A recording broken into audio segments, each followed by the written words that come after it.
O God, our help in ages past, our hope for years to come, our shelter from the storm. Welcome to the King's Hand in History podcast. I'm Chris Van Dusen. And I'm Casey Hoost, and we're here to proclaim the King's glorious deeds. In this episode, we are discussing the Crusades of the 1100s through the 1400s. And we are following our last episode, which was the rise and expansion of the Islamic empires. And the next major event in Western history would be the Crusades, which are, I would say, a Christian version of what happened with Islam. Wouldn't you say? Yeah, it's kind of the same idea of like the religion by the sword and taking it that way, which I'm sure we'll get into more. Right. To start off, so we want to give some background.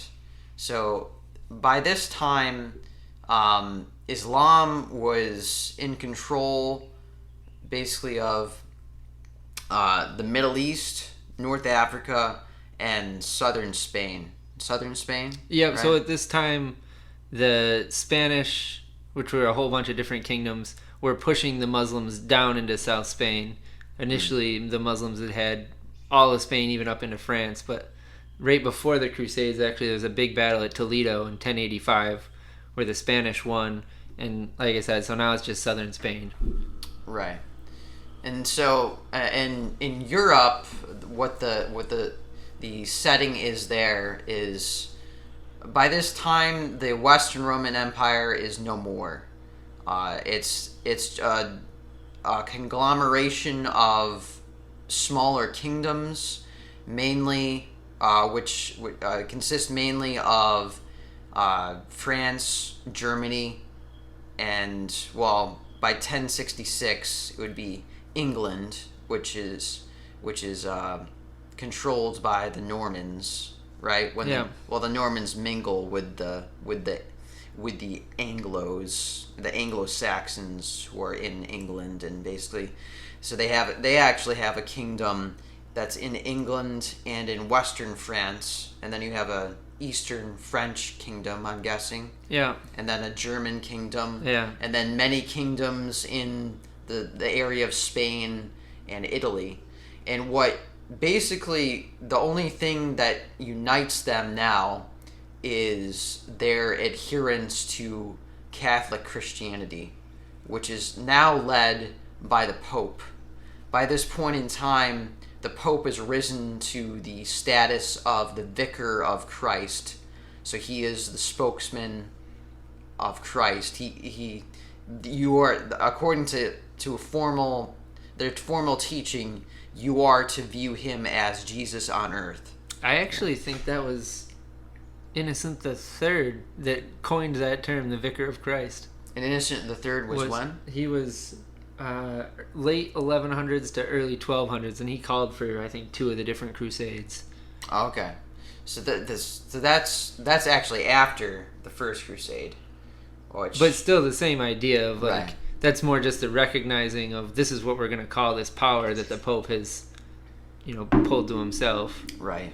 So by this point in time, we pretty much have a well-established Roman Catholic Christianity in the West. So you have basically the Pope. He has supreme authority over the so-called Church. The Mass is now the main vehicle of salvation. You get your forgiveness of sins through the Mass. Go ahead. Which I was going to say is also in Latin, which a lot of the peasants would not have understood. So you have the upper class, they all go to Mass, but really it's the upper class that can even understand what's being said. So just a state of where your average Mass attender is it's pretty devoid of biblical knowledge. Right. Yeah. This is part of the reason why we call this area of history the Dark Ages, because people were in the dark about the truth, the main truths of life basically. So most of the people were peasants at this time. Obviously, it was the feudal system, at least in the West, where you had the lords who had their peasants, their servants under them, who were basically.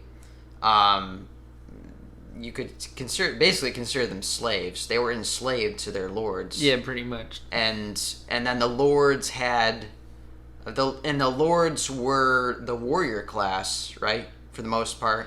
It depends on what you mean by lords. There's a whole, I think in general, maybe a little bit above the warrior. Like they were the warrior class, but then you'd have knights too. And if you're a more powerful lord, you have several different lands, holdings, and so then you'd split it up among lesser lords and knights that would have these sections, and they would control the peasants there, but they'd all answer to you.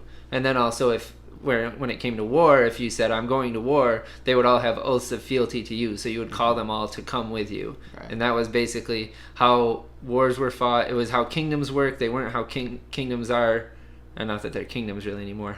It's not how we think of kings or presidents, how they run things. It was more just because there's a whole hierarchy where people have oaths to you, and the king is the one on top with everybody having an oath to him. Yeah, although at this point in time when the Crusades begin in the late 1000s, there were very few kings who had much authority at all, right? Yeah, well, and I would also say that this is a big difference between the West, so these countries that Chris just described, and the East, the Byzantine Empire, Eastern Christianity, and that the Pope now also has, he's basically has a lot of say in the state, and has the sword, in hand. He can ask for people to go fight for him, and they will. Right. Whereas in the East, the patriarch was basically their form of the Pope, and the emperor are separate entities. I mean, they were connected. The emperor would appoint the patriarch, so there were issues with that. But it's a different. The patriarch can't call for people to fight. Yeah. Yeah. So that brings up another point as well, is that Christianity was divided now. So-called the popular form of Christianity. Two popular forms of Christianity was divided into the West and the East. You have Catholic Christianity in the West, or Roman, with the Rome being the capital of that, and then in the East you have Orthodox Christianity, Eastern Orthodox Christianity, and they were basically, the main issue was who is in charge of the church. Yeah. Right. And actually, the Eastern one I thought was more right, because the Eastern one wasn't saying I'm in charge. Right. The Eastern one was saying we're both part of the church. The Western, the Pope, was saying no, you have to recognize me as the authority. Okay. And so that was 1054 when they officially excommunicated each other and divided, and they no longer recognized each other. Gotcha. Moving to the Crusades, what's the main spark? At least one of the main sparks of the Crusades was, so you have the Muslims in the area of modern day Israel, and also in Turkey, and they had come to the point, they had expanded so much in Turkey that they were dangerously close to the capital of the Byzantine Empire, which was Constantinople. For reference to that, they had taken Nicaea, and if you remember from the council... And where's Nicaea? So that's the Council of Nicaea is the Constantine wanted the council in Nicaea because it was so close to Constantinople that he could just pop over. And that's modern day Turkey, right? Yeah, Nicaea. but so it's right next door. Basically you can just take a boat over and there you are. So that was obviously, it had to have been somewhere near, somewhere in the late 1000s, right? Yeah. So the Seljuk Turks are the ones that in the mid 1000s they converted to Islam, and they were picture kind of like the Huns or the Mongols, this horse people that shoots arrows and is deadly. Yeah. They convert and they come down from kind of northeast-ish Turkey, and they're fighting Muslims too. They're fighting the group of Muslims that control kind of like Egypt and Israel. They actually take Jerusalem for a time, and they are more aggressive towards Christians, and so they're not letting pilgrimages happen. If a Christian happens to be going through, they're more likely to be killed. And so this is one of the things that is concerning to the Pope, to Christianity in general. Yeah, and you mentioned pilgrims, so pilgrimage was a huge thing at this point. People were going to Jerusalem. Obviously, Jerusalem is significant because that's where Jesus was killed. And so people go there people go there to go to the site of his burial. And I'm not sure. There was basically a better chance of going to heaven if you made a pilgrimage there, right? Yeah, well, so it kind of gets into indulgences here. Yeah. So according to the Pope and the Catholic Church, if you sinned, you can make up for that by doing penance. And there's a whole bunch of things, and a big one that you get a lot of credit for is a pilgrimage. And so people would do that, and they'd view that as this good thing they're doing that will take out a lot of the bad things that they've done. Yeah. Which is a huge thing throughout the whole Crusades, and that crusading is, in the first call for it, Urban basically gives if you go on crusade, you are saved, you have no purgatory, and that's it. And for a fighting class that kills a lot of people, and they're like, oh, excellent. Right. And so you get not only the fighting class, but a whole bunch of other people that want a part of this, because they are very concerned about their souls. Right. They might not understand how salvation works, but they are concerned about their souls. But they understand that they are under condemnation. They do understand by a holy God. They do understand who they are that. separated from, and they're going to be punished by him. And unfortunately, they believe that if they go on crusade, that will save them. Right. Because the Pope said it.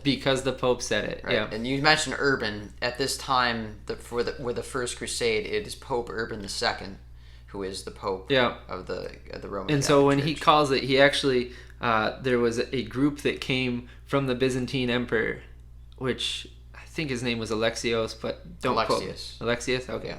And a group that came to basically say, the Muslims are on our doorstep, please help.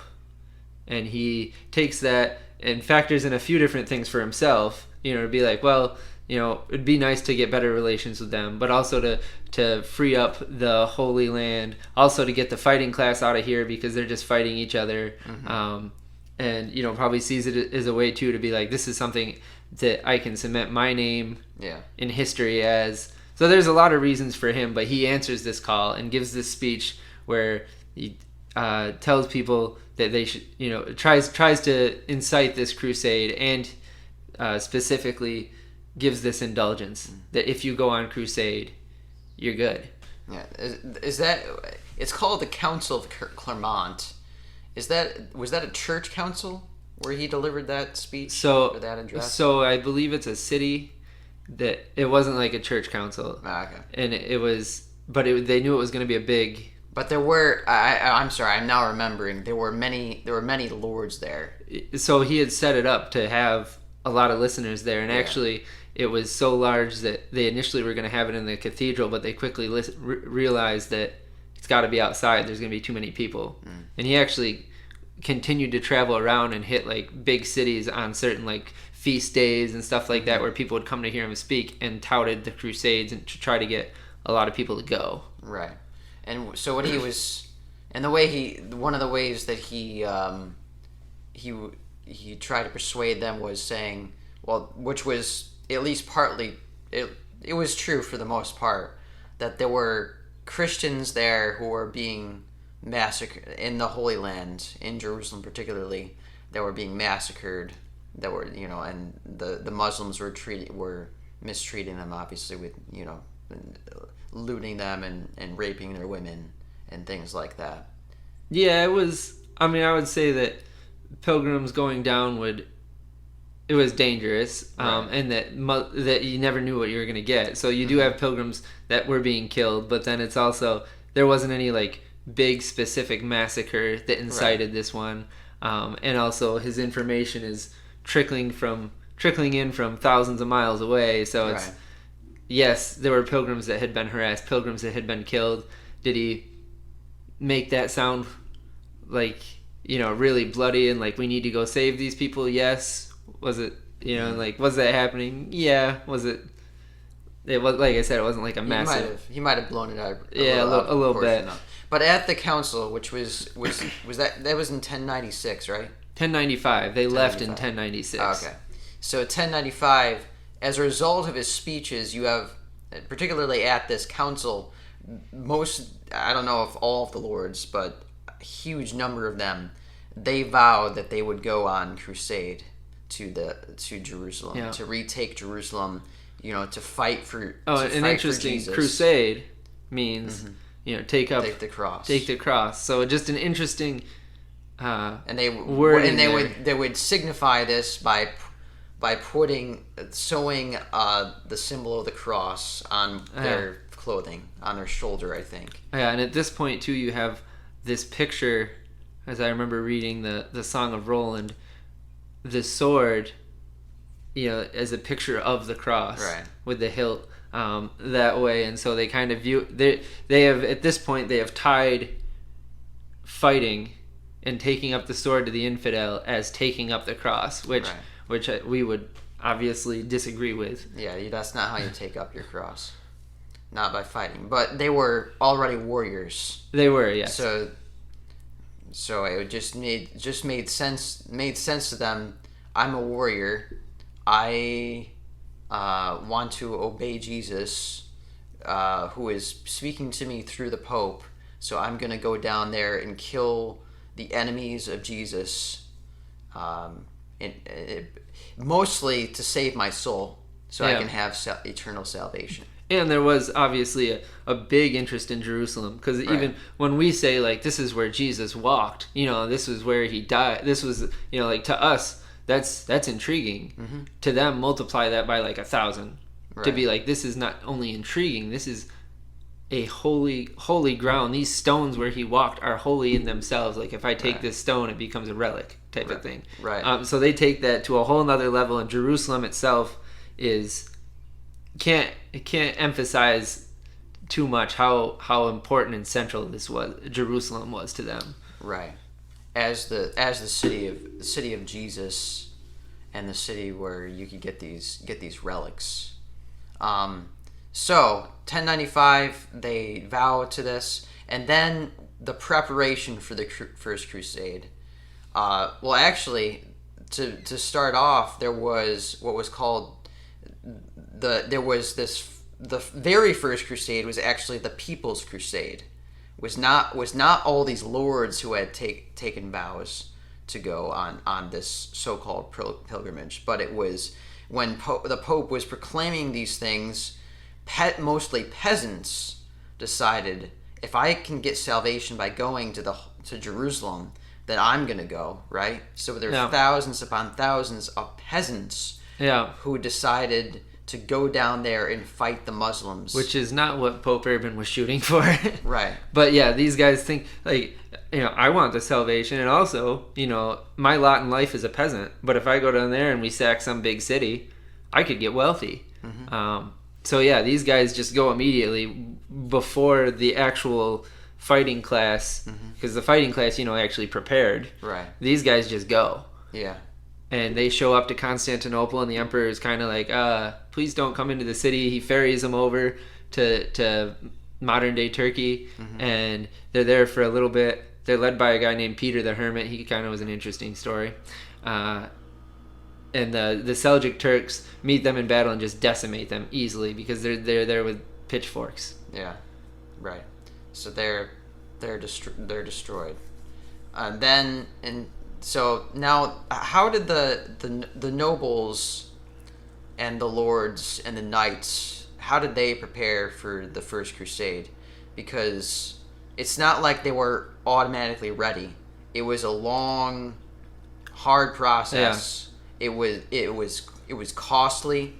It cost them their livelihood. They were basically giving up mostly everything. That was one thing that the Pope did ensure, was that the church would make sure that, like, your lands and your like castle, your things here would not be molested. They would not let, while you were gone on crusade, a different king couldn't, or a different lord couldn't just take your castle. Yeah. And so the Pope did ensure that. But yeah, besides that, you are putting your own wealth into funding. I mean, think of how many horses you need, how much food, how many your baggage train, all these thousands things, of miles, all these things, to go a long, long way over several years.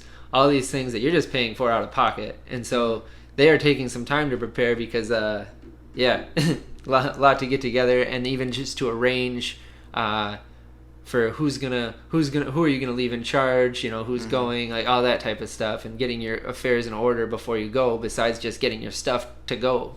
Right, and a lot of times they had to make business deals with their lands that were disadvantageous to them, right? Where they were gonna, it has something to do with mortgaging lands or something like that. In a lot of cases they were losing financially to go on the crusade, and there was no guarantee that they were going to make up for it when they actually reached their destination. Or that they were going to survive. Which is another thing. By the time they get down there, they were a much smaller number. Right. Due to attrition. Right. So, I think, don't you have, but when they start off, are there tens of thousands of them, at least? Yeah, I think the actual army of, the actual fighters, I want to say it was maybe boy, I heard a lot of numbers as I read this stuff. I heard 20,000. I was thinking 20 to 30. Yeah. So that's what they start off that way. But by the time, I don't know whether it's by the time they reach Turkey or by the time they reach the Levant near Jerusalem, they are decimated down to a couple thousand, I think. Right? I was thinking 10,000 maybe, but... Oh, okay.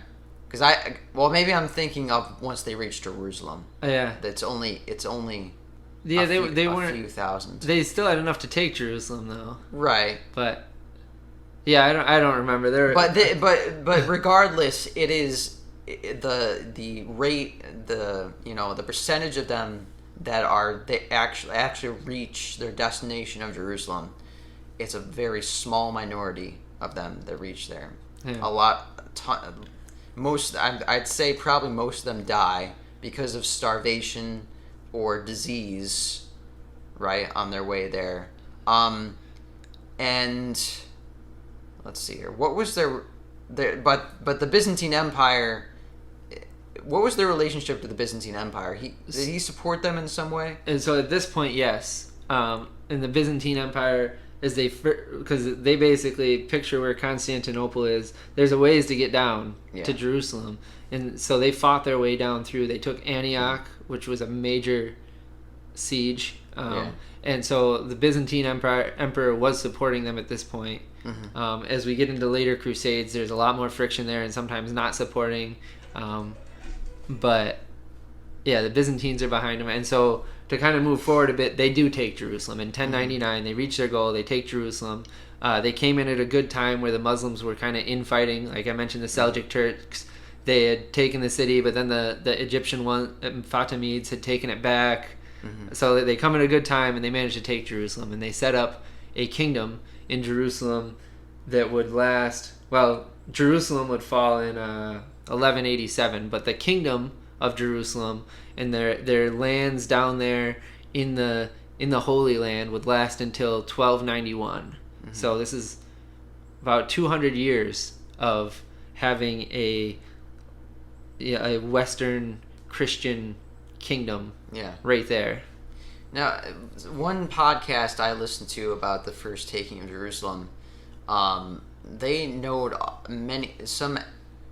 a few aspects of how impossible it seemed to have been. They were, I believe they were great. Weren't they greatly outnumbered when they took it? I know for one thing, a lot of them were starving. Yeah. They were eating, I don't know, eating scraps of whatever they could find. According to some sources, they were drinking the blood of their horses. And obviously they're in a land that they're not used to. They're in a desert. And then you have these Muslims in control of Jerusalem who are healthy. They're well fed. They're on their home turf. They know the place, and they're still able to take the city. And some people say that it was miraculous. There's actually a story that the Westerners circulated that some saint named George actually showed up with an angel army and fought for them. So I think there's some grain, or I don't know what you say, seed of a little bit of truth to the fact that it was their odds of taking the city in the first place. And I think you see later on, as they keep trying to retake it, how difficult it really is. Yeah. And I think part of it, that they were aided, divinely. Part of it was more surprise that these guys had just come, like they weren't really ready for it. Another thing I want to talk about with the taking of Jerusalem is trying to study it for me was frustrating, in that it is so negatively viewed by the West now, because when the Christians took it, they went in and killed everyone. Well, here's the thing. So any source that you listen to or read, they like to say they slaughtered 70 to 100,000 people and enslaved a whole bunch more. However, when you start really digging into it in the sources, Jerusalem's population was like 20,000. And they enslaved more than half of them, supposedly, to just work for them in the city. And so then, like, when you start looking into it, it's like, this massacre that is viewed a lot of times by the Western and the more modern historians is like a few thousand. And I'm not downplaying, like, I don't think they should have, just gone in and killed. Right. But it's blown to massive proportions. Right. And also, they were doing no worse than the Muslims. Which actually, there's a thing where some of the Christians, they wrote that, like, well, when we kill, and I know this sounds terrible, but they're like, when we kill the women and children, we just stab them straight in the heart, so they die immediately. We don't rape them. We don't do any of that stuff. We just give them a mercy kill. Right. Which, again, I disagree with. Right. However, that was how they viewed it. Right. That they were doing the will of God and they were getting rid of the infidel, and that they weren't doing extra. Right. They weren't being overly cruel. But yeah. So they take Jerusalem in 1096. 1099. 1099. Okay, that's a few years later, and so they establish a kingdom, but the kingdom there is very unstable because they can't really decide on who will rule it, right? Well, so right away it was Godfrey was the guy that led the fighters, and he was the ruler right away. But then the problem became over the next 100 years. Yeah, they really struggled with, because I don't think he lived for very long after that. Was who's next, and they have this line of kings, but there's always this intrigue about who's gonna. They never really had a strong leader, and so a lot of them, I think, with the climate, would die. Yeah. Suddenly from illness, or they're fighting all the time. So anytime they do get someone, you're like, oh, maybe this will be the guy. He dies. And then you're left looking at his kids. And be like, well, one of them is 12. Maybe he'll turn into something. There's actually the Baldwin the Fourth, who they're like, all right, I guess he can be king. He might have leprosy. We just hope not. But there's no other good options. Yeah. Then like 2 years later, like, oh, he definitely has leprosy. This is bad.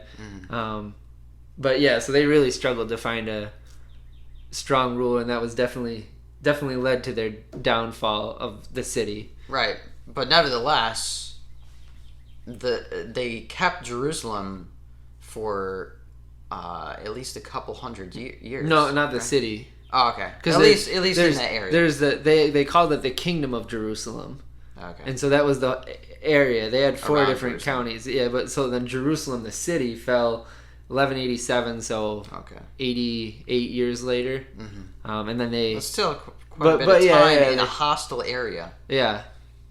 So they didn't obviously make much progress outside of that area from up until the end of the Crusades. Yeah, which actually the later Crusades, the strategy changed to we need to attack Egypt first, because that was where the Muslims were attacking from. So like we kind of need to, if we can win in Egypt, then Jerusalem won't be a problem. Yeah. Though they had no success there. Yeah. So speaking of the later Crusades, so you have Crusades up all the way up until the 1400s. Last one was around 1250. So in 1291, Acre, the last city, fell, and that was the end. Okay, the Crusades in the Holy Land. Maybe I'm thinking there might have been Crusades elsewhere. Yeah, they were like in Spain. Yeah, oh yeah, they keep fighting in Spain for, I think it was 1492 when Columbus sailed, was when Ferdinand and Isabella had the last victory at Granada to to really like push the Muslims out of Spain. Right. So up until at least the 1200s, they were fighting in the area of Jerusalem. Yeah. So that's still a long time. So you have mind you, also a long time for these are people that are being supported by Western Europe. Yeah. Which is not close. Mm-hmm. So they to basically go down there and just kind of hold out, and they're constantly calling for aid from Western Europe, and that's when, like for instance, when Jerusalem fell again, you get another crusade, because events like that would hear back and people like, yeah, we need to go help, but a lot of times they're not getting that much help. Right. But still, for the most part, at least in the beginning, the motivation for going on the Crusades was religious. It was to get salvation, for the most part. I think we could say that. And some historians say that there were 5 main crusades. Some obviously, like you told me, Casey, there were 7 main crusades. So do we want to highlight any of those crusades after the first one? Yeah, I think I'd like to touch briefly on the 3rd and 4th. I think are worthwhile. So the 3rd one is the one right after Jerusalem falls, where it's called the King's Crusade, which is 1187. Yeah, because they leave in 1189. You have Richard the Lionheart, the King of England. You have the King of France, who I want to say is Philip III, but I could be wrong on that. Right. And then you have Frederick Barbarossa, the Holy Roman. They all agree to go, and they go down, and basically Richard the Lionheart leads the fighting, and he's fighting Saladin, who is this legendary Muslim leader, one of the most famous historical Muslims outside of like Muhammad. Right.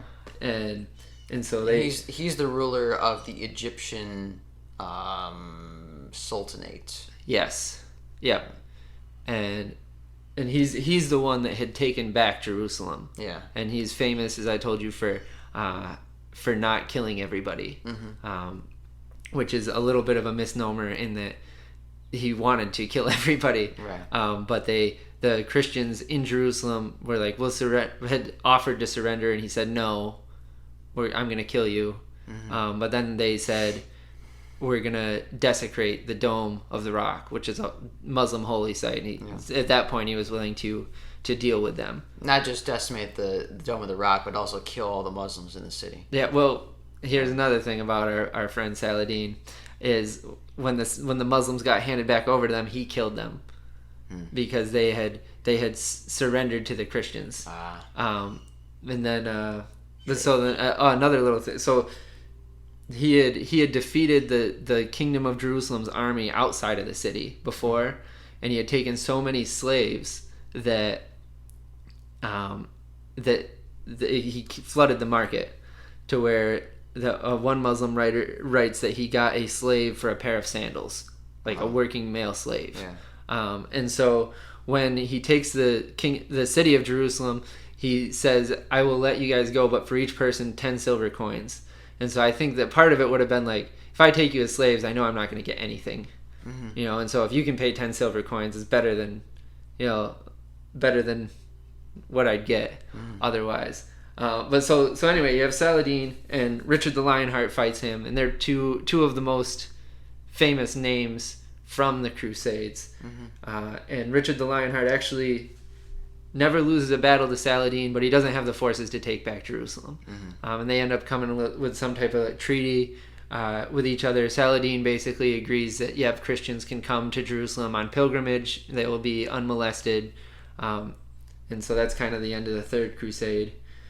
Then the Fourth Crusade starts in 1202, and this is the one that a lot of people point to that basically is like the one that went horribly wrong, where the Crusaders decide to come by boat instead of traveling by land, so it should go a lot faster, but it's a lot more expensive.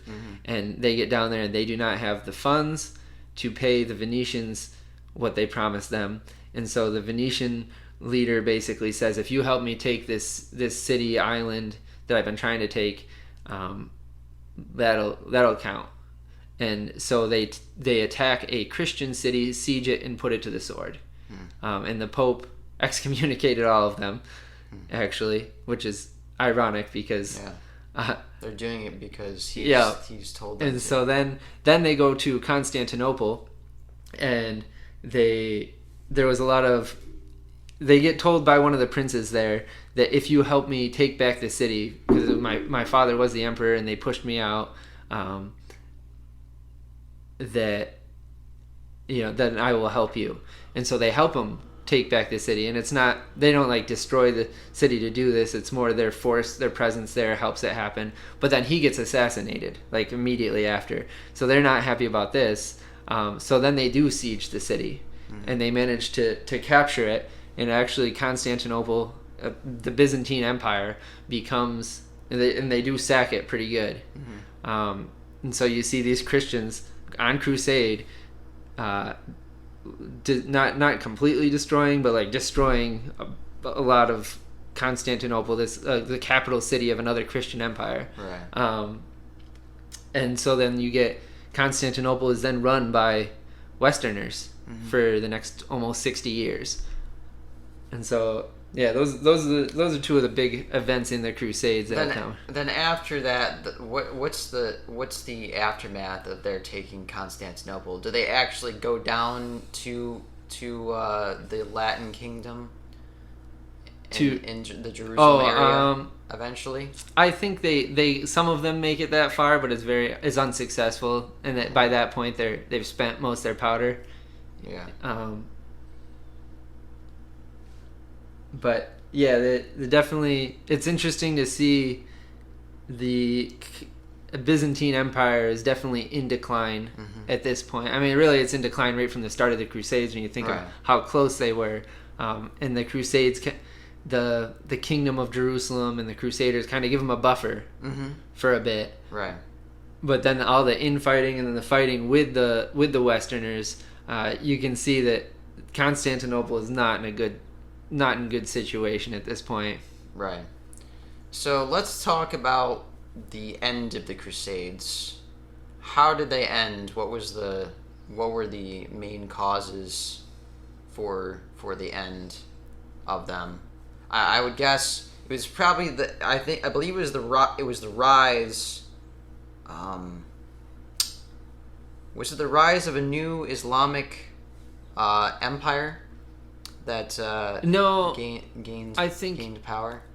Not yet. So very near the end of this, the Mongols are actually coming in, but they don't. I don't believe they fight the Christians at all. Right. At that point, not that they wouldn't have, but I think it's that you see. So the last one I just talked about, where they ended up capturing Constantinople, was the Fourth Crusade, and they have several others. Some that are, that the historians label as one, some that they don't, and it's just a minor one. But they were all very unsuccessful. Yeah. And even some of them, the Pope like with this fourth one, the Pope wasn't happy about the Constantinople thing, and so you have the Pope even supporting this idea of crusading less and less. You have any crusades that do go down. At this point, they're attacking Egypt, so they're not even sending men over to the Kingdom of Jerusalem. Yeah. And so you have less and less people coming down, less and less success, and so they just kind of like hold out and slowly get taken over. Right. And in 1291, the city of Acre is the last city they had, falls, and that's pretty much the end. By the Muslims. Yeah. Right. And really, by this point in time, it's basically a lost cause. There's no they have no good reason to go down there anymore. Yeah, the Pope doesn't really support it. Right. The Byzantine Empire doesn't really support it. There hasn't been success enough to get people excited to want to go down there. And kind of the fervor of it has worn off, and it's a long ways away. And by this point in time, what is the state of the European kingdoms? Like, how have they changed from the beginning of the Crusades to the end here? Basically at this point, by the 1300s, we're talking. So I'll go over the three main ones we talked about. Mm-hmm. Germany, which is like the Holy Roman Empire, is kind of what they call it. It's not that it's the Roman Empire, but just because they like that phrase to kind of like look back that way.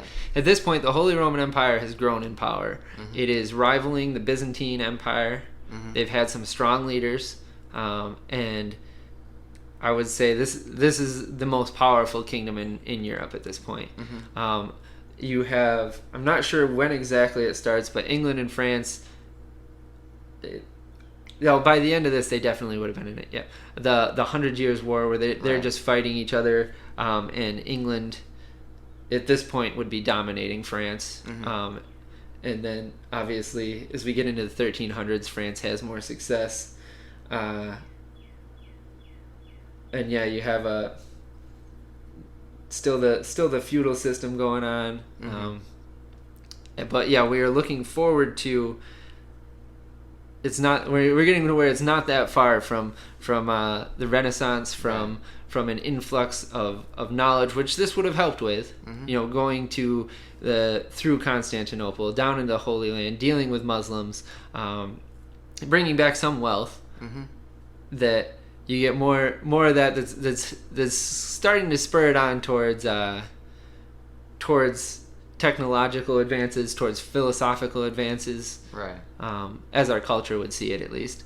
Right. They're gaining that. They're in a large part, it's because they're getting literature from that the Muslims had control over, right? Ancient literature and also scientific knowledge. Right, yeah. They were which getting... actually one of the big things that really kickstarted this isn't until a little later, but the fall of Constantinople, mm-hmm.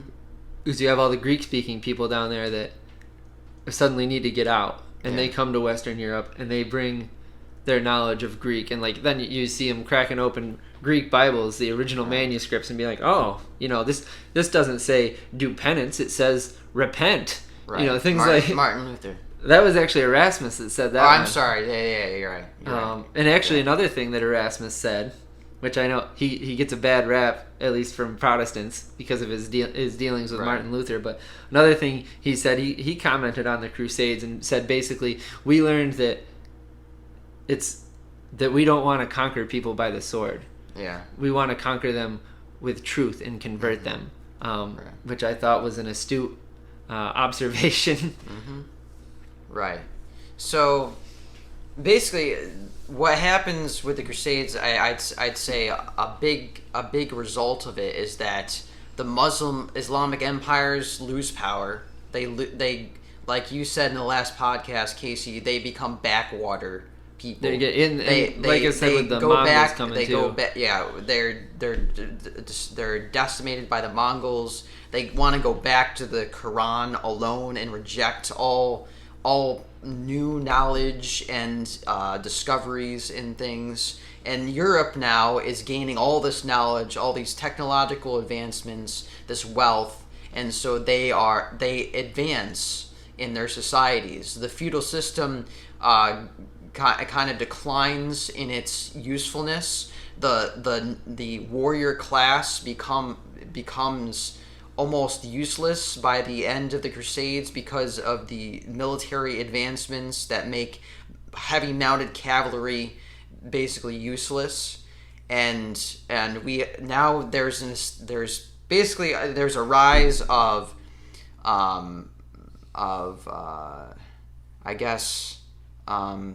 new forms of government. The peasant class is transformed. There's kind of the rise of a middle class. Yeah, you get a bit of a middle class at this time. You also see the governments starting to push back on the Pope a little bit. Yeah, where right. Through the Crusades, the Pope was the guy. Yeah. And as we get a little bit later on after this, you see the king the power starting to shift more away from the Pope towards the state. Mm-hmm. Yeah. So basically, the Crusades leads up to the Renaissance, which is the rebirth of new knowledge. Yeah, I mean there is a little. Yeah, it does. There is a period in between them there, but yeah, you're right though. Yeah, and so to conclude this discussion of the Crusades, what could we learn as believers from the Crusades, Casey? What do you think we should take away from what the Lord was doing through them? Yeah, so a couple different ways to answer that. One is, what was the Lord doing, and another was what we learned. Yeah. So I guess to start with what the Lord was doing, I think you just said several of them. Looking historically, the Muslim forces are being weakened. By the Byzantine Empire is being weakened. We see God planning when He wants that to fall. We see knowledge, basically like the start of the rise of the Western culture. We see the Mongol Empire coming in, and if you want to, I think it's safe to view that as a retribution on the Muslims. Mm-hmm. We see that throughout the Old Testament, where kingdoms will come in and be God's sword against these people that didn't do what He wanted. Yeah. Heading towards the Renaissance and the Reformation, going towards kind of like I shouldn't say rediscovery, because I don't think it was completely lost, but a more biblical Christianity. So that's what I'd say for what God was doing. As far as, I guess, do you want to comment on that first? Well, by the 1400s, I think you have the first reformer in the 1400s. I forgot who exactly he is. John Huss. John Huss. Oh yeah, John Huss. We almost named our son after him. Because that would be cool. Yeah. Because you got these ancient manuscripts of the scriptures, and they're now discovering the gospel is not what the Roman Catholic Church teaches. You don't earn salvation. Salvation is a free gift that you receive by simply putting your faith in Jesus to provide it for you. Yeah. And so a lot of these things like purgatory, like indulgences, they're nowhere in there. Where'd they come from? Right. So I think mainly the Crusades were setting up for the Reformation, which does not begin with Martin Luther. It begins before him. And so I think that would be my main takeaway from it. And also, we always know there is a faithful remnant of believers, even when most professing Christians are doing horrible things in the name of Jesus, killing people who they're supposed to be proclaiming the gospel to. Yeah, and I would say too, obviously, if you've listened to us, we aren't Catholics and aren't pro-Catholic. Mm-hmm. But I do think currently in the church, and back then, there were Christians within the Catholic Church. Yeah. That. Can you mention the king? That would. Yeah. He might not have been. We don't know for sure what he believed, but we know by his actions that he had some concept of the love of Jesus. Louis IX of France, also known as Louis the Pious, would literally wash his servants' feet. Was so humble that many of his advisors would tell him, "You're too humble." And I forget what his response to it was. I wish I remembered, because it was pretty good. Mm-hmm. But just very much was lived a Christ-like life as a king with all that power available to him, and that was pretty extraordinary to read about. Right. As far as lessons that I think we can take away, one is obeying blindly without knowledge of the scripture. We see that people just take the Pope at his word and think that to go fight the crusade is what God wants. And so for all of us Christians out there, read the word, see what the word says, and go by what the scriptures say. Men will even with the best of intentions, men will lead you astray. Right. So make sure that their words agree with the scriptures. I think another one we get is, like, you hear so much pushback on the Crusades, and I think it's very common to talking with people today when they say, like, well, I went to a church once and this happened, the pastor did whatever that was terrible, and therefore I don't believe in Christianity. Is that you see people judging Christianity by what these so-called Christians are doing, and if you're in that boat, I urge you to realize that we are all fallen people, and to realize that the doctrine of Christianity, what the Lord is saying, is not wrong because of what people who claim to be Christians have done. Right. And that there are a lot of Christians out there who claim to be Christians that aren't true Christians. Right. And so to please not discount Christianity because of that. And looking at the Crusades, there's a lot of people that say, like, that try to discount Christianity because, this was this whole religion that came in by the sword and killed a bunch of people. And, like, that's not what, like, I strongly believe that that's not what Christ would have encouraged. No. You read the scriptures, there's nothing, no way. There's nothing like that in there. There's nothing, so please don't, use the Crusades as a way to discount Christianity by something people who are claiming to be Christians but really didn't even know the gospel were doing. And kind of as an overall thing with that is just that the sword isn't God's way. Right. And that even the Christian state isn't God's way. We see that collapsing over and over again. There's no such thing as a biblical Christian state. No, I wouldn't say. So what do you got? That's about it. I think that's good. Another thing is, as we went through in the last episode, is that look at what these crusaders were willing to do, ostensibly for the sake of going to heaven. They gave up everything and they were willing to die for it. They were obviously misguided, but they were still willing to die for it. How much more should believers who actually know we're going to heaven be willing to give up whatever it takes in order to obey God? Yeah. And to please him. And I think on that, and you did make this fairly clear earlier, but I want to say it again because I just think that so many people think this way of, to be saved, I need to do this like good deed. Right. Basically think that by some works that you do, you're saved, whether it's you please God, so that's how you get saved somehow, or you outweigh your bad, but that is not the case. And that's what these people believed. But as we'll see as we get to the Reformation, and what the Bible actually says is that none of us can please God. Right. We have all fallen short. Not on our own, yeah. But only by Jesus living the perfect life and sacrificing himself in our place, right, and us basically trading places with him, can we be seen as holy enough to be with God. And by believing in him, his blood, trusting him. Yeah, and trusting him, his blood can cover us so that we can be with God. Amen. And with that, we'll close this episode of the King's Hand in History podcast. Thank you for listening.